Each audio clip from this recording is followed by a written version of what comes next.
Hola gente, buenos días, ¿cómo están? Espero que bien. Me presento, soy Alejandra Saldaña y le doy la bienvenida a esta emisión. El día de hoy daremos a conocer un tema bastante interesante.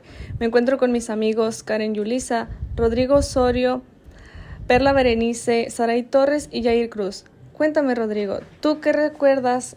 ¿Qué es una práctica social del lenguaje? Sí, de hecho no tiene mucho que vimos ese tema con la maestra. La práctica social del lenguaje, recuerdo que son pautas o modos de interacción que enmarcan la producción e interpretación de los textos orales y escritos. También incluyen los diferentes modos de participar en los intercambios orales y analizarlos, de leer, interpretar, estudiar y compartir los textos y pues también de aproximarse a su escritura. De hecho, un ejemplo de ello es cuando elaboramos una redacción de una carta, ya que es un intercambio comunicativo entre amigos o familiares.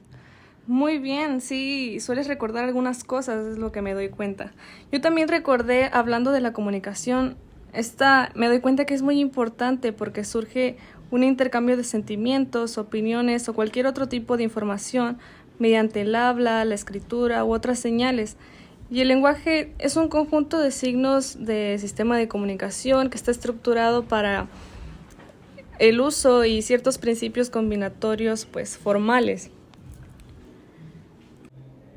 Oigan, y que la comunicación es un proceso que se desarrolla mediante las 4 habilidades básicas del lenguaje. ¿Y cuáles son esas habilidades, Jair? Pues esas habilidades son el habla, el escucha, la lectura y la escritura. Cada una de estas habilidades en el proceso comunicativo se manifiesta mediante elementos que interactúan holísticamente. Oye, Yair, ¿y cómo se relacionan esas habilidades? Pues mira, todas sirven para informar, comprender, comunicar y hablar. Suele ocurrir cotidianamente sin darnos cuenta. Es verdad, como cuando aprendimos a hablar, todos empezamos balbuceando, imitando sonidos que escuchábamos de nuestros padres y de personas cercanas a nosotros, o incluso de animales y artefactos. Por ejemplo, muchos de nosotros llegamos a imitar a nuestro perro, a un carro o a la licuadora. Y ya con el paso del tiempo y conforme íbamos creciendo, nos fuimos adaptando al lenguaje y forma de hablar y comunicarse de nuestro contexto social o de nuestra familia. De igual manera, cuando aprendimos a leer y escribir, usamos técnicas que nos facilitaran estas tareas, como aprendernos los sonidos de las letras, escuchando los cuentos que nuestros papás nos leían, y ya en la escuela perfeccionamos esto con ayuda de nuestros maestros. Aprender a leer y escribir nos facilita mucho nuestra vida cotidiana, ya que de esta manera nos comunicamos y desarrollamos habilidades dentro del ámbito escolar y de igual manera en nuestra vida cotidiana. Estas habilidades las podríamos desarrollar mediante la oratoria, la poesía, redacción y lectura de cuentos, entre otras actividades. Y de hecho, ser chismoso también va dentro de este tipo de comunicación, ya que interactuamos con las otras personas, nos comunicamos y contamos experiencias y nos contamos historias vividas. Entonces podría decirse que el ser chismoso es ser muy comunicativo. Podría decirse que también en el salón tenemos gente demasiado comunicativa. Pero bueno, ahora vamos con nuestra amiga Saraí para que nos hable un poquito sobre las maneras de enseñar de algunos filósofos, como puede ser Piaget, Husserl y Vygotsky. Muchas gracias, Osorio, por cederme este espacio. Y bien, ¿tú conoces a alguno de estos filósofos? Son grandes, pues, filósofos, la verdad.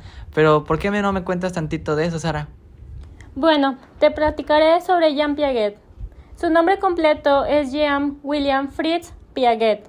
Fue un psicólogo, epistemólogo y biólogo suizo, considerado padre de la epistemología genética. Según su enseñanza, no debe ser sino más que facilitar el aprendizaje dentro del aula, evaluar qué nivel de desarrollo tiene cada niño para diseñar tareas adecuadas a cada uno, utilizando métodos que permitan descubrir o reconstruir situaciones, centrándose en el aprendizaje más que en el resultado que ellos obtengan.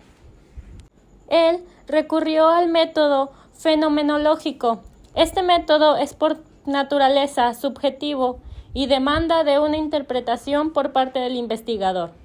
Por otro lado, Ausubel, que su nombre completo es David Paul Ausubel, fue un psicólogo y pedagogo estadounidense de gran importancia para el constructivismo.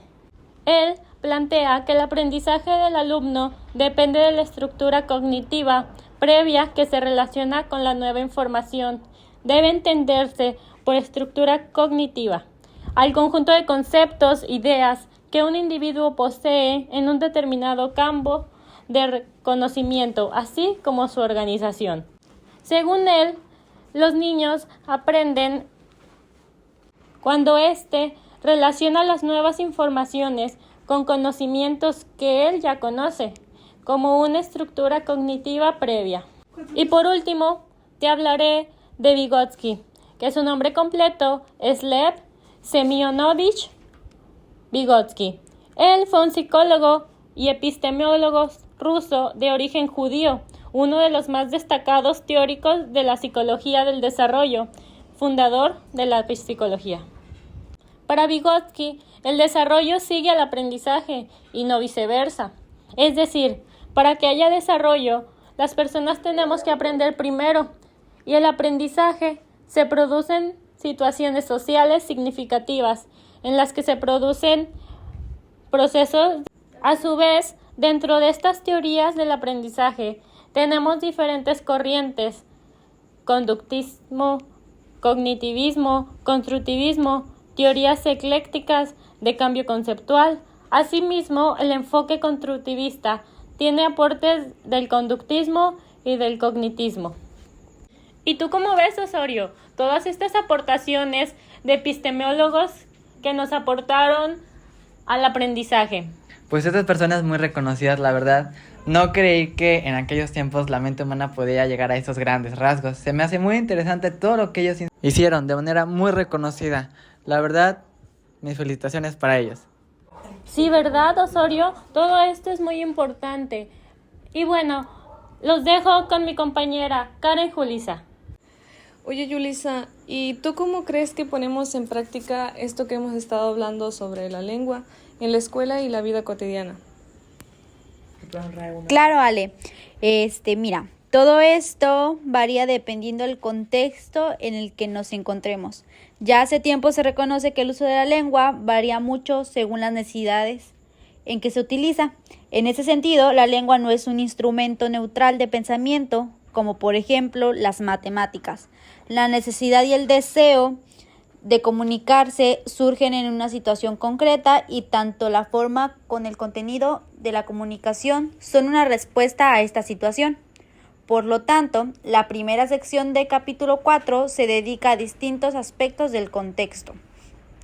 Existe un número indeterminado de ámbitos posibles, pues cualquier esfera de actividad o área de interés que se pueda definir puede constituir el ámbito de interés de un usuario particular o de un curso concreto.